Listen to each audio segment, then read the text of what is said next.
All right.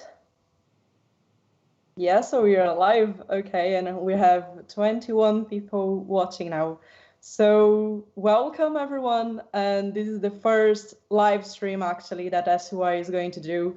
Hopefully it's coming more after that, and hopefully you're going to learn a lot today with our guests, and we can have a quick chat as well. If you see there's a chat right beside here, so you have any questions during the chatting that we're going to have, just type down and bring it up to us. Is that all right? So I'm the secretary of SUI in the moment, and we'll be talking with Conor, which is our chairperson. Hello there. Yeah, so I think I'm going to be the first person talking here. So what is the SUI first? What does the SUI do? We'll get into, but we're the national governing body for caving in Ireland. That's mainly from the sports perspective, but we also do a lot on the sort of scientific aspect, especially in terms of exploration and surveying and things like that. And things like this live stream we're trying out, see how that is as well. Glad that everyone can join us.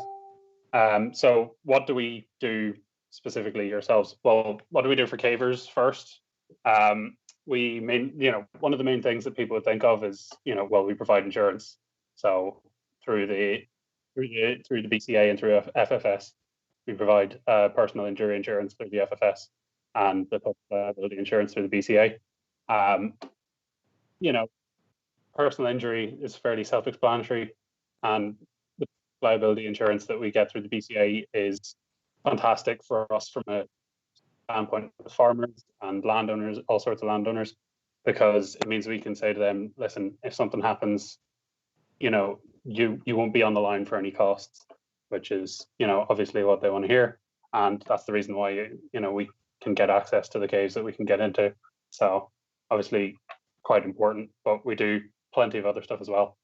So we provide training. We have a training team who have done massive amount of work over the years, entirely voluntary. They do an absolutely fantastic job. Created series of courses initially modeled off the British courses, but we run the Cave Skills, Cave Leader 2, and SRT1 and SRT2, which we recently added. And we're constantly looking at developing more courses, just making the current courses that we have better. There are 2 CIC level instructors in Ireland, and when we get the opportunity, we also like to have courses, additional courses, doing survey workshops, photography workshops, and we are happy to facilitate those if anyone's ever interested in running one. So just get in touch with us, and if you're willing to do a bit of organizing, we can certainly help out. What else do we do? We have a conservation and access officer who is dedicated to trying to make sure that we can get access to as many caves as possible. So there are always going to be disputes with the landowners. There are a couple running at the minute, but we try and touch with them if there are any barriers to get cavers into the caves that they want to get caving in.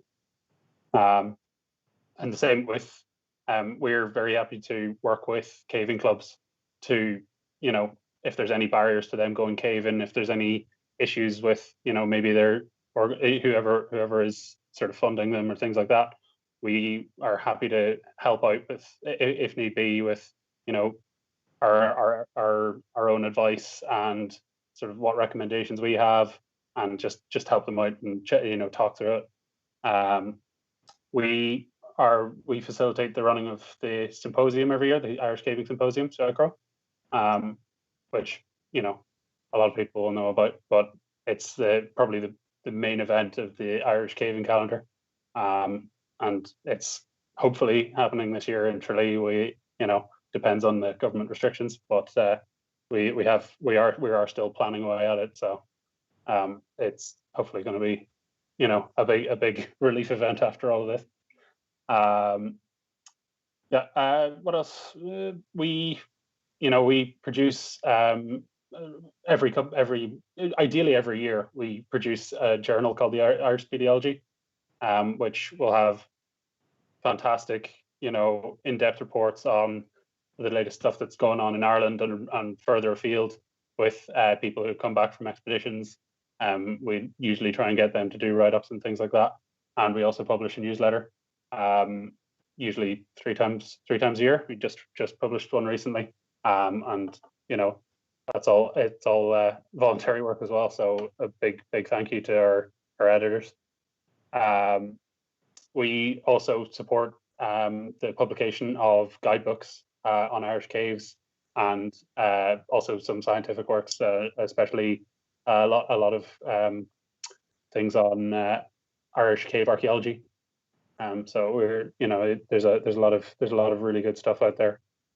We also maintain a physical library and a digital library of publications, some of which are very hard to find anywhere else.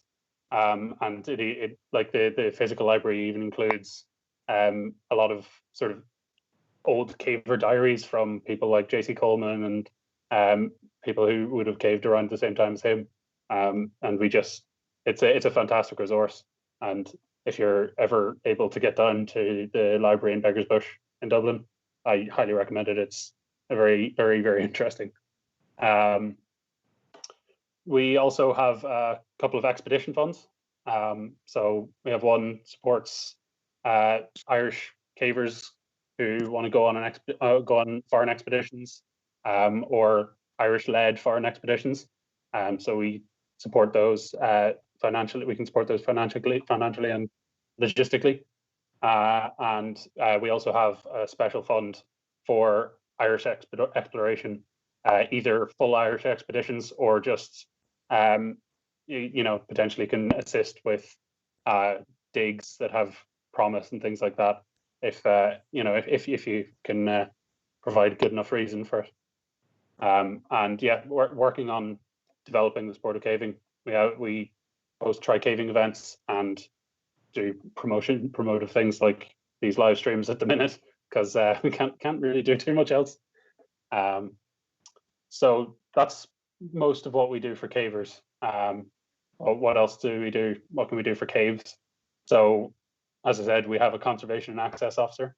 Part of his role is to, if there's an issue, a conservation issue, then we will try and, get in touch with the landowner, get in touch with the relevant authorities, try and resolve the issue.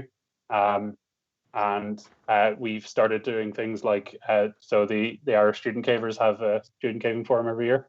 And the last one, we organized a cave cleanup. So we cleared out, we started clearing out the entrance to one of the most dumped at caves in Ireland. And we made a sizable dent in it, but there's still plenty there. And we'd be keen to sort of keep that up and keep doing those sort of things. We produce conservation documents, which are being sent out, have been sent out to, landowners and across the country that just talk about, the importance of cave protection and protecting water sources and things like that. So we did one of those last year. I thought, looked pretty good. And at the minute, we're looking at ways. We're looking at potentially creating a sort of scientific research grant scheme to try and fund some speleological studies in Ireland. We did a trial of that last year with a study of cave spiders in Ireland as well. Yeah, so that's a fair bit of what we do for the Irish caves. What else do we do? Well, we represent the sport of caving in Ireland and Northern Ireland as an NGB, which has an awful lot of administrative responsibility, and there's a lot of work involved in that. And it's all done voluntarily, so it's a fair bit of work. We engage in sharing our publications and receiving publications from other caving organizations around the world. And I mean, we're just constantly looking for new ways to help cavers and develop caving in Ireland, and very just protect the caves and things like that. So I think that's most of what I had to say anyway. But yeah, that's a lot of things anyway. I don't know if I was talking too quickly or anything, but I think before we jump off to some questions that I have received, to do a quick chat about what else SUI can do for cavers and for caves in Ireland. I would like to introduce our second guest that we're going to have tonight, which is Magda, and she's a really incredible geologist, engineer geologist, and working in the Northern Ireland. So I'll let her talk a bit for us, just to introduce herself, and then I can come back to you, Conor, with a couple of questions that we have from people all over the world. Okay. Hello, hello everyone, welcome. My name is Magda Kluj. I'm a geologist and I like to talk about rocks. So first of all, I would like to thank Speleological Union of Ireland for inviting me to do this talk, and I hope so. For any breaks, I really apologize. So the subject of this part of the live stream is speleogenesis, and it is a very vast subject. So as much as I want to, I won't discuss all the subjects. Main focus on this talk will be processes involving water-soluble rocks. Simplifying, I will be mainly talking about rock as a material and water as a sculpting tool. So I divided it to 4 sections. First, we will be talking about geology. Then we will be talking about water and soluble chemical soluble processes. Third part will be about additional factors that promote the formation of the caves, and the last part will be briefly discussing the cave passages and evolution of cave passages. So maybe we'll start with geology of rocks. So in geology, we divide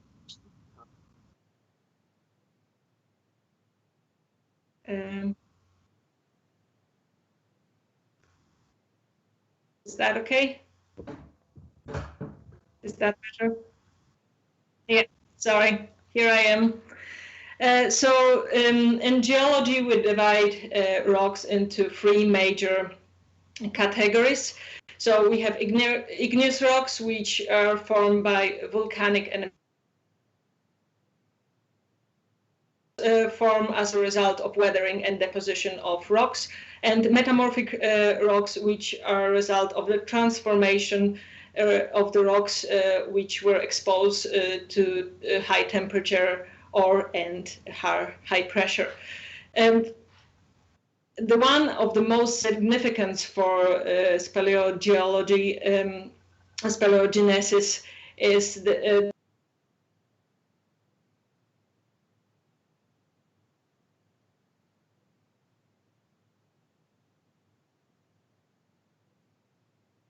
All right, just wait for a couple of seconds so Magda can come back to the streaming.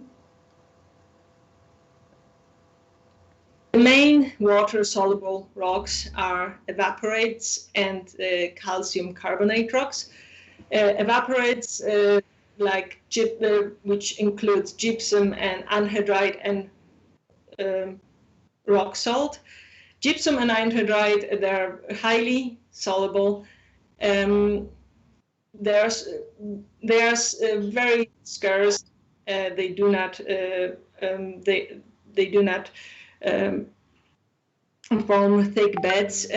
Also, the caves are quite limited and unstable. Rock salt is incredibly susceptible to water solution, and also in high pressure, under pressure, it will behave like very plastic. or we do not have really underground karst in salt. All we have is a surface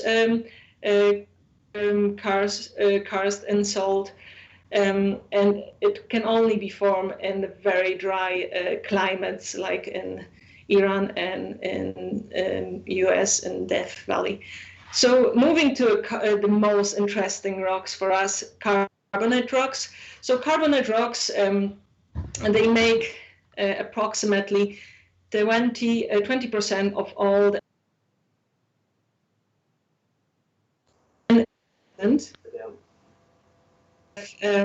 40% of limestone bedrock. So we are very lucky, since the limestone is the most effective rock in karstification. And how sorry, I'm trying to share my screen now. So limestone is how limestone is formed. Limestone forms as a result of deposition of debris derived from hard skeletons and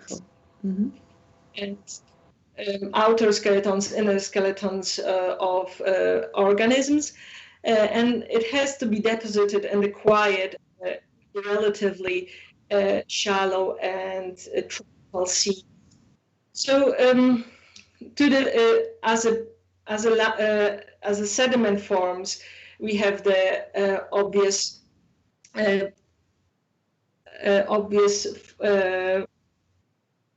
organic composition, but also we have very fine lime-rich mud. As also we have a chemical deposition of calcium carbonate from the water itself. So when it sediments over time, the sediments, because of the pressure of overlying water and like other sediments, it will solidify and will become limestone rock.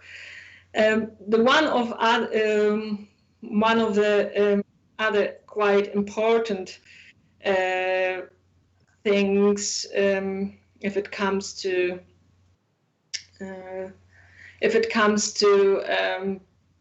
limestone, is its purity.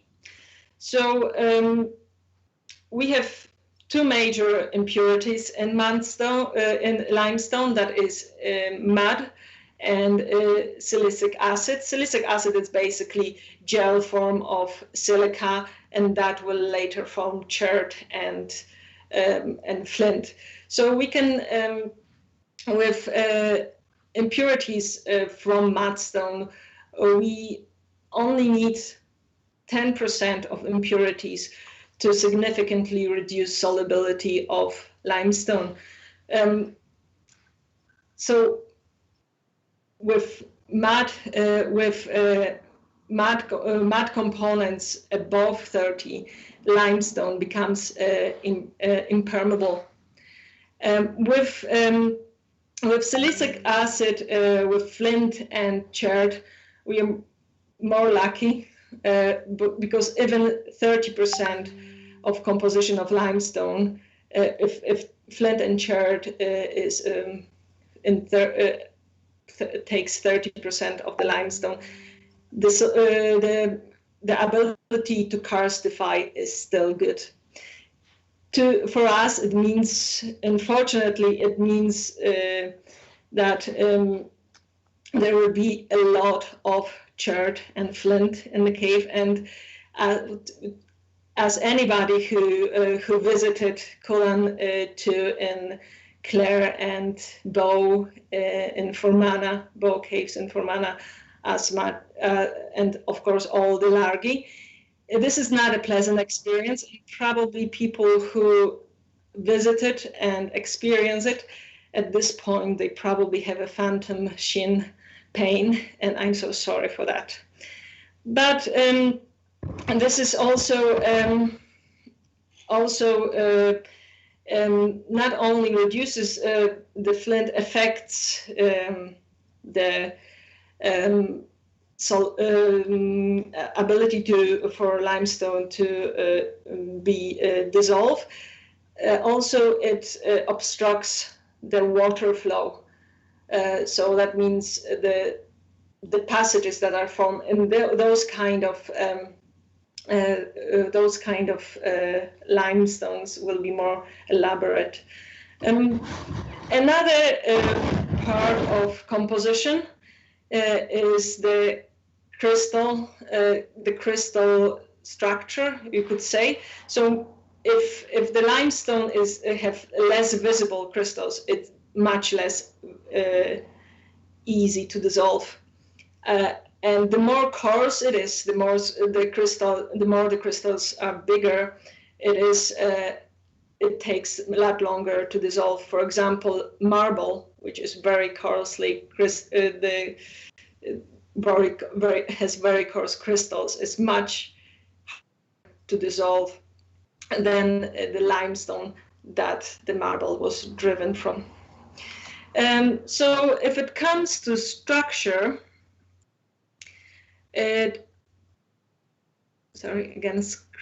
sharing the screen. The structure of the limestone, it is also very important, and is a very vital part of the karstification process.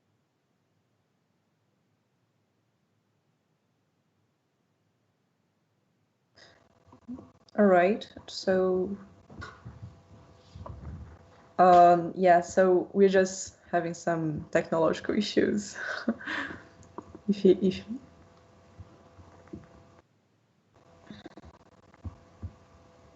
Right, so Magda gonna be here soon.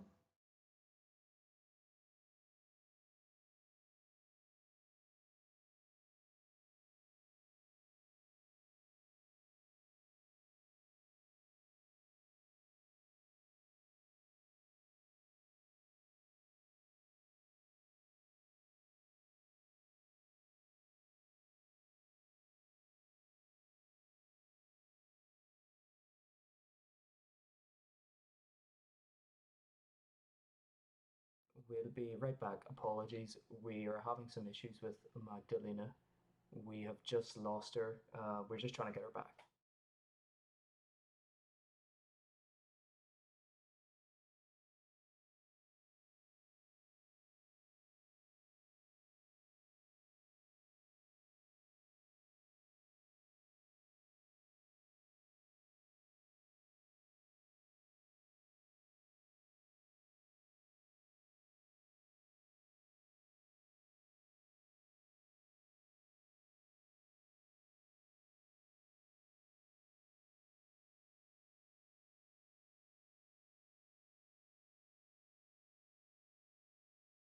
Yeah.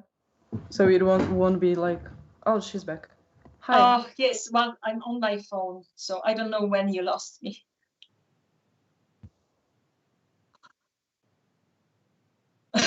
This is all Car's bit. I'm talking about joints and bedding planes.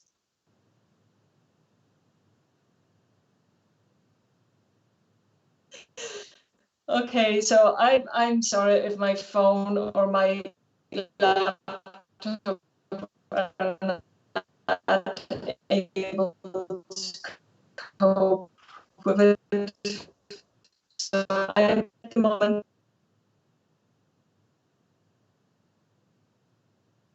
Magda? I think we've lost her again. Yeah. Different way. Do you want to send us the presentation? So maybe if you stay just with the keep Skype. Talking until you disconnect me. I will keep talking until you stop me, basically. So the bedding planes and joints are extremely important for water to be able to penetrate to bedrock to the limestone,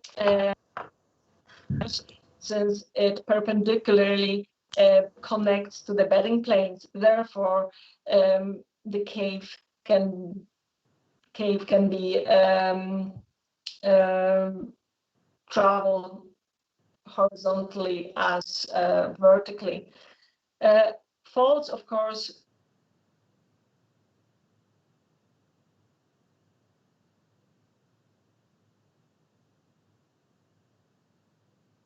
they may do more harm. They're good from the caving perspective, of course. Now we can move towards the water. Water is one of the most interesting liquids that we have on Earth. It is a universal solvent. It dissolves solids, liquids, and gases. It also has polarity, and that means that it has negative charge on one side of the molecule and positive charge on the other part of the molecule where the hydrogens were.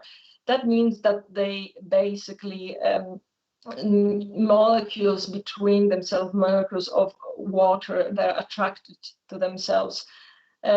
It also helps water to penetrate into the cracks between the rocks, and it also helps the water is able to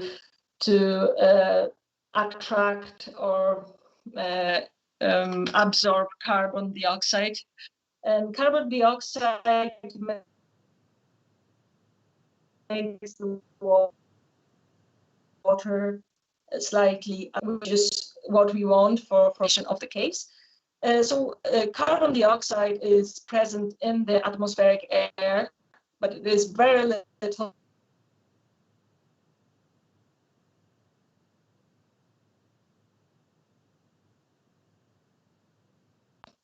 It helps the water to become, so atmosphere, the air in the soil, the air reach up to 10%. That means that this the water can turn into a carbonic acid solution. Very mild, it's very mild acidic, but it is enough to when it reaches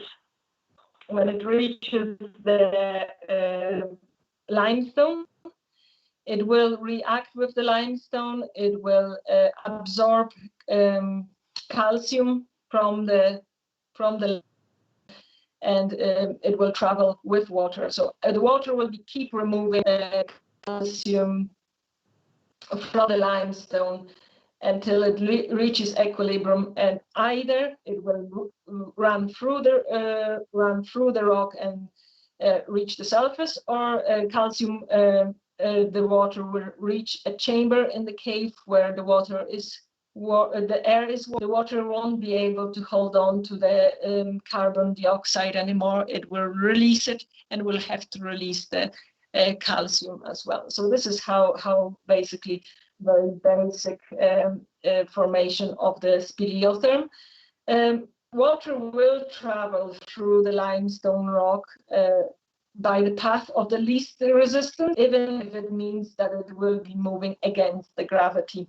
This is how the helictites form and similar features. Physical weathering and erosion also includes water within the erosion. Water erosion also exists in the cave. It's not only the solution, it's not only the chemical weathering erosion. If during the flood, during the natural flow of the water, it's physically eroding by the material that it is carrying in the flood situation. Even air forced by water into the ceiling can be abrasive. So the third factor, the other additional factors of forming a cave formation it is an impermeable cap. So above, it is the best case scenario if you have a limestone rock with the impermeable cap, impermeable rock on the top of it. That allows rainwater to concentrate and create a focus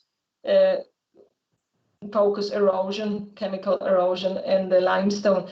So in Clare, we have a shale cap above the limestone, and in Fermanagh, we have a sandstone cap, which just allows the water to have a lot more force than just be dissolving the surface of the limestone in no organized way. And the last topic that I want to talk about is the types of cave passages and evolution of cave passages. So as the cave progresses through its life, it will change the type of the passages, and the passages, they themselves will evolve. So the first passages are phreatic passages. They are, if the conditions change, the passage will become a Vadose passage, which is kind of a middle age. It happens when there's an air presence in the passage, and the erosion and weathering doesn't happen on all of the surfaces of the flue, and they can be reversed during the winter season, during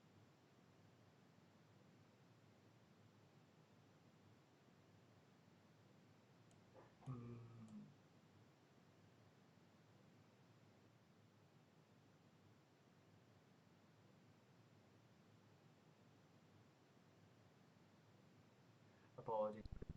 I think we may have lost Magdalena again. Let us just try and get her back.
Okay, that's us back. Apologies about that.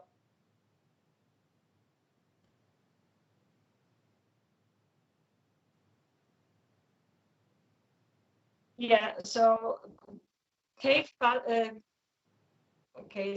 cave passages start from young stage of the cave passage is phreatic phase, where the passage is completely filled with water, and the erosion happens all around the cave passage.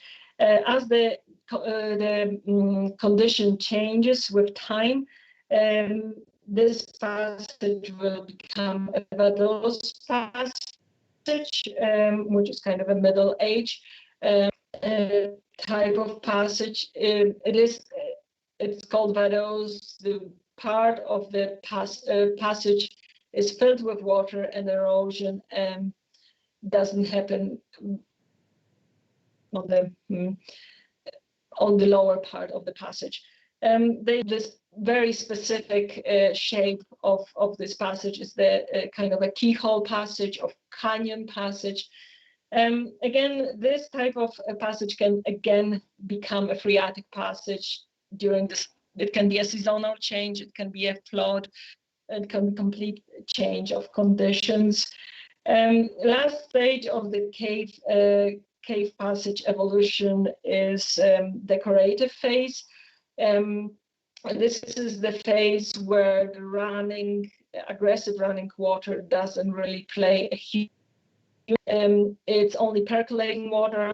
This is the stage where the calcium trapped within the calcium trapped in the carbonic acid. Calcium carbonate trapped within the water can become a calcium carbonate again. So the CO2 is released because of the warmer conditions in the passage, and speleotherm is formed. Though all those stages can be reversed again, they can all become phreatic passages. We have few examples in the world of the beautifully decorated underwater caves. Also, there is another stage where cave passages where water will stop completely play any role, and it will become a fossil cave. So, as a summary, I wanted to say that we really need a very specific limestone and with a very specific composition and very specific fracture.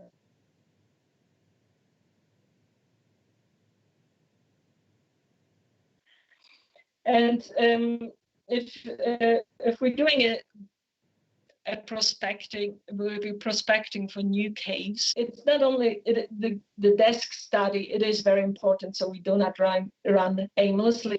So there are very easily accessible online geological maps by Geological Survey of Ireland and Geological Survey of Northern Ireland.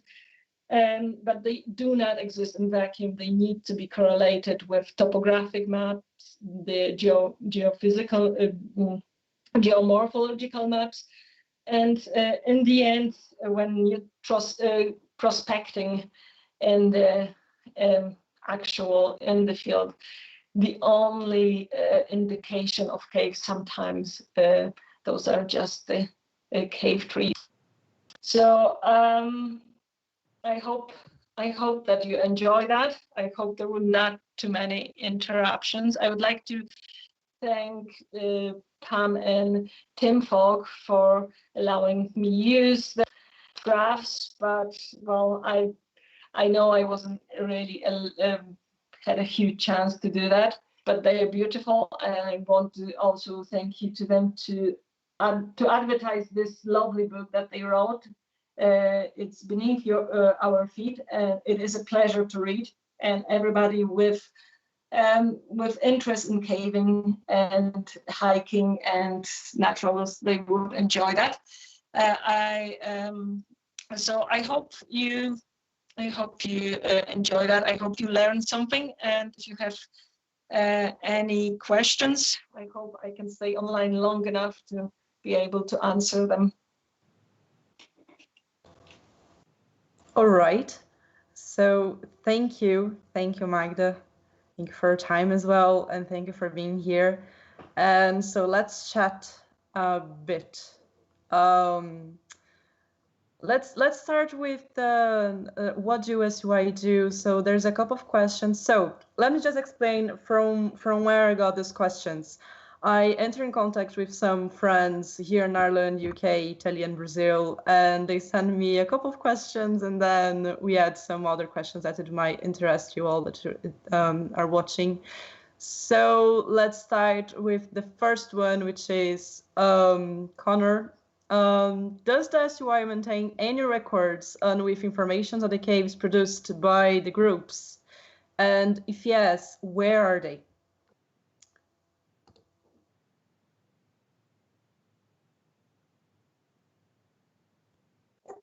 Yes, I think Conor is having some technical issues. Magda, can you hear me?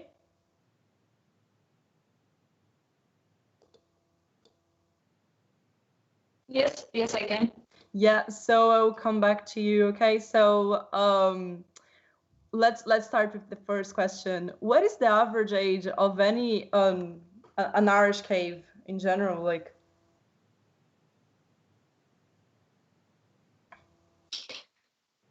I think this is a very difficult question to answer. I would say it all depends. We have a lot of fossil caves, which are they're quite old, and one that are dating to before the last glaciation, which is 13,000 years, million years, 30,000 years ago. And there are older ones. Very often the older caves were infilled with glacial till. So we have a lot of passages that are not explorable, and until the conditions will change and the water will be able to wash away the glacial till. So I don't know if there is an average age that was researched. So the short answer is, I don't know, and I will try to find out. yeah, there's a couple of different ages, yeah, and then they're really old. So the other one that the people were, sorry. Yeah, continue. Sorry.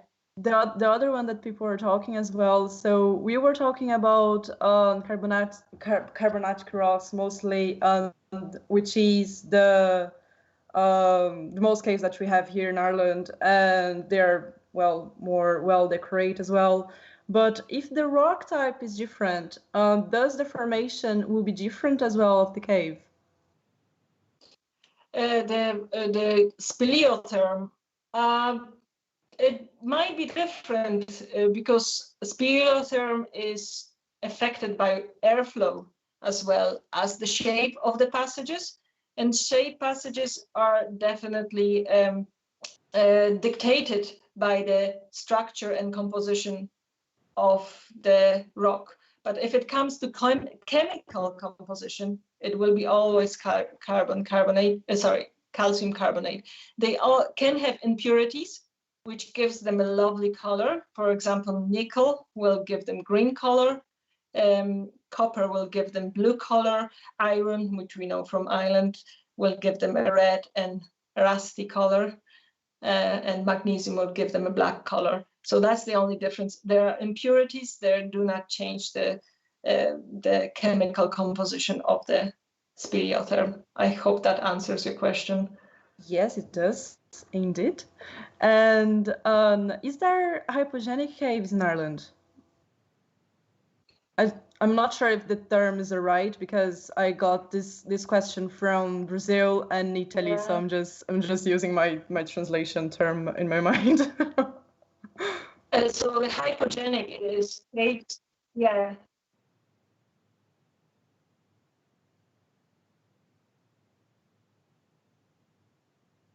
Okay, so hypogenic karst or hypogenic caves are caves from rising groundwater, so created by streams. The water from them is not local, it was driven through them. So yes, most of them, and most of the caves in Ireland are river caves.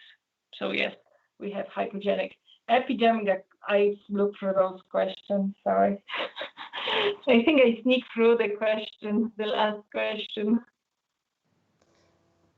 The difference between them. How we differentiate them? We have a fossil caves which are not hypogenic anymore. We have dry passages which were hypogenic at some point.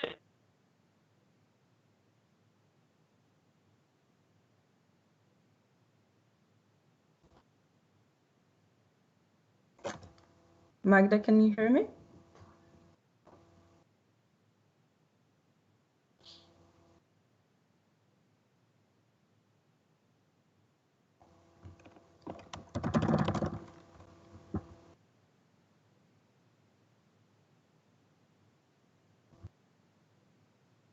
Conor, can you hear me?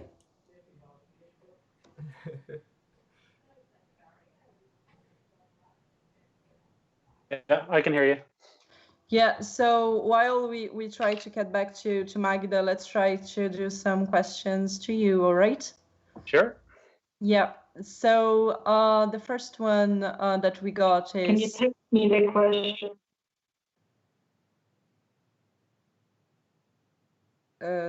Sorry. Okay, I can hear you. Yeah. Okay. So let's just finish with the hypogenic and empygenic caves. I don't actually know that people knows that. Is that all right? We just say to them what it means first. Well, hypogenic is the cave or karstification of cave is hypogenic. So that's a cave that is formed by rising groundwater, so streams and rivers. So most of our cave systems are made by streams and rivers. Epigenic is epigenic karstification or epigenic cave, which would be hard to form actually, because this is only from meteoric precipitation. So it's only from the rain. So it's not really. So yes, some of the caves can be hypogenic and epigenic, but I wouldn't say that cave can really form with only epigenic karstification, because that's only a surface from the rainwater. So I hope that answers your questions. It's more like the processes that helps. Yeah. No, it does indeed.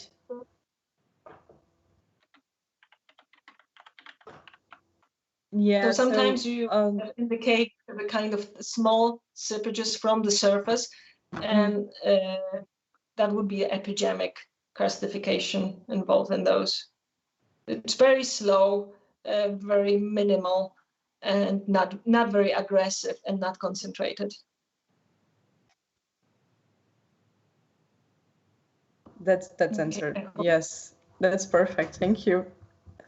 And the other one that we got as well, it is, are the caves in Ireland with high random concentration? Yeah, so high concentration, yeah. From what I remember from my time in Marble Arch, they were not huge. They all very well ventilated. There is a huge airflow, and those there were the guides were supposed to wear meters for quite a few years, I think. I'm not sure. I would actually refer you to Marble Arch, because they were helping with that research. So anybody who's asking, but I think there was no danger for people, to humans, for spending too much in the cave, because all the caves are river caves there with active flow of air. So only when they're, I don't know, I'm not really, where the air is still, in those cases, they might be raised, but I don't think it is a significant concentration. That's perfect. Thank you. And coming back a little bit to Conor now to talk about SUI, then we can swap as well a little bit between you two, so we can have a chat between us three. And if anyone else wants to send us more questions or some specific questions as well, so we can have longer chat if you want to. All right. So the first question that I have here so it's about SUI. Does the SUI maintain any records with information on the caves produced by the groups? And if yes, where is it? Yeah, we publish a lot of surveys and descriptions. A lot of surveys and descriptions are published in our journals, our Speleology, and occasionally in our newsletter as well. And there's a lot of guidebooks. There's a guidebook for Fermanagh and Cavan area, and there's a guidebook for Clare, and then there's a couple of smaller sort of handbooks that we have for places like Cork and Kerry. And it's most of the information is available in our library online on the website for our members, and it's all available in the physical library as well in Dublin. That's perfect. And well, I mean, people we have a lot of documentation to look for it now. And if someone needs a rescue inside of the caves, if someone, I don't know, breaks the arm or gets stuck or something happens, is SUI responsible for that? No, we sort of manage the general. We sort of manage the general SUI,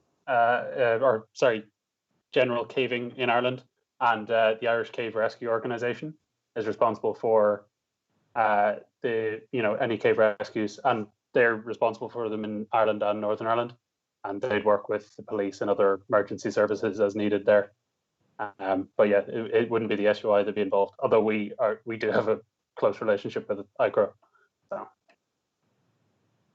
Yeah, and I think talking about people in caves, let's jump to the other question, which is, are the tourist caves in Ireland? I mean, there is the show cave, there's loads of them. I got this question from someone from my group in Brazil, and they were asking about that, about the show caves, and if there is a speleological management plan, like Marbleloch has. Yeah, so there are 6 tourist caves. There are 5 of them in Ireland and 1 in Northern Ireland. I can, yes. But the SUI doesn't have any jurisdiction over tourist caves, but we do maintain a close relationship with them. We'd email them and chat to them as often as possible. Especially sort of Marble Arch and some of the Clare ones.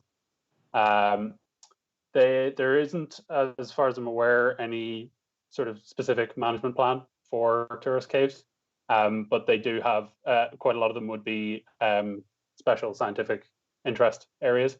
So they do have sort of conservation management and things like that of their own that they have to comply with within Ireland or Northern Ireland, and we'd obviously be very much in support of any sort of legislation coming in that might improve the situation in caves in general, and obviously as part of that in show caves. And yeah, and as you just said about legislation, how is the cave conservation legislation in Ireland? And so, as far as I'm aware, there isn't any legislation that's explicitly dealing with cave conservation, but a lot of karst and caves that are in karst, especially, are designated as areas of special scientific interest. So there's certain environmental protections around those, which have to be adhered to. But not every cave is protected by that designation, and a lot of the caves will just be held by landowners, and there may be risk of pollution and things like that. It depends on which caves they are. As far as I'm aware, there isn't any specific legislation saying anything about caves. So, as some landlords need to be aware that cavers are entering that lands, to go caving and everything. So, are the Irish caves owned by the government now? Again, there'd be a few Irish caves that would be on sort of government or council-owned land, but I'd say the majority of them are just on land owned by private landowners. I'm not sure how it works in terms of who owns the actual cave itself, but the cave entrance would be on private landowners' land. You know, if anyone wanted to do something like open up a tourist cave, show cave sort of thing, then they you know, they would have to go through a planning permission process. So. All right, and now before we jump to the last question, I would like to invite Magda to join us to answer this question as well, which is about mineral exploration. And Magda, can you hear us?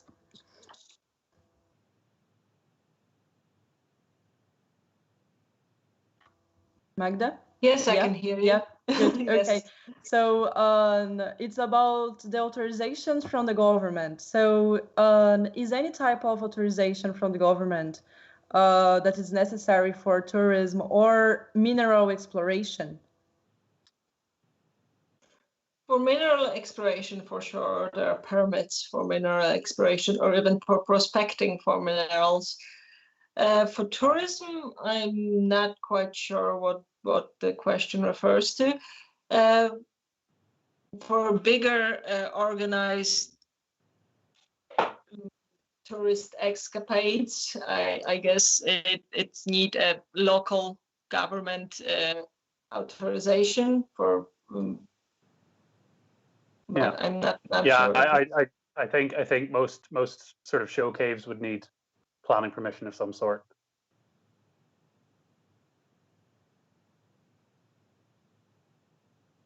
Yeah, that's brilliant. Yeah.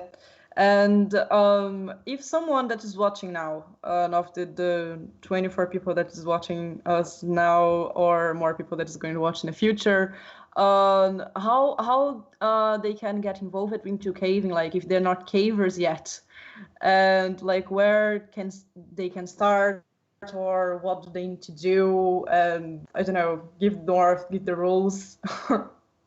Yeah, well, I mean, you know, I mentioned earlier when I was talking that we do training and things like that. So the SUI does offer training if people want to start from absolutely nothing. But I think the best way to get into caving in Ireland would be to join one of the clubs. And we have a couple of clubs anyway, a couple in Dublin, and then in the main caving areas, and a couple in Belfast as well. And if you're unsure about how to get in contact with them, get in touch with us. We'll be very happy to direct you to the right place. Let us know where you are, and we'll put you in touch with the right people. That's fantastic. So it means that anyone can be a caver, right? Yeah. Yeah. So I believe that was our last question, or no? Did we talk about epigenic caves made by salt? Yeah. Yeah. Good. And I don't know if there is any more questions that you want to, I don't know, talk more about that, or if you guys have some questions to yourselves, I don't know. There was a question on what was the first recorded Irish cave, I think, as well. Right, yes. What's the first record of an Irish cave? Yes. Yeah. I did confirm this with PD, who would probably know best. But yeah, the first recorded Irish cave in the historic record was Dunmore Cave in Kilkenny, which is, apart from I think maybe a very small outlier somewhere beside it, is the only cave in Kilkenny. And the earliest written record of it was 1706. And it's one of the show caves, and it's been a show cave since 1967. That's a really long time ago.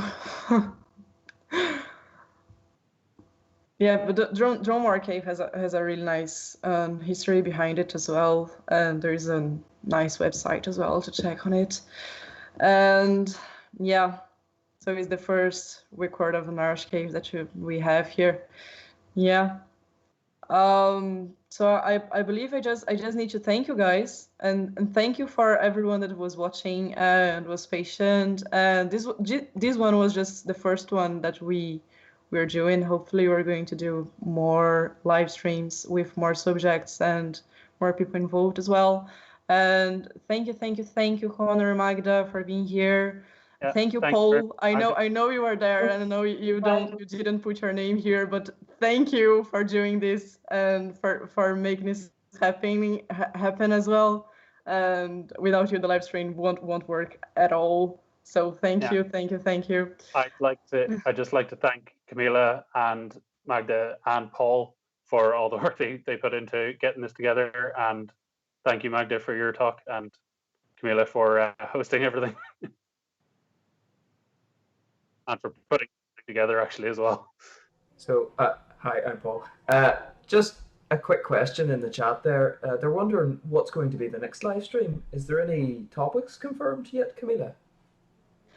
So there is some topics confirmed, but we need to sorry, Paul. Did people hear you? Yes, okay, cool. So for the next subject, we were planning to talk about photography, and we can also talk about cave rescue and some histories from cave, like go caving, so with some old cavers with loads of histories, and about some expeditions that people have done. And cave diving as well is one of the subjects that we were planning to have a live stream. And the plan is to have a live stream per week, but it also depends on the disponibility of everyone that's doing this. So we'll be posting this in our social medias and through WhatsApp and Instagram and Facebook, email. And we will let you all know when is going to happen the next one. But our plan is to have one every week. Hopefully it's going to work. But if it doesn't, it'll be when it's possible. All right, with those subjects. And if you have any subjects that you want to be, do you want to share something with us, or you want to have this here, just let us know and we can sort this out for you all.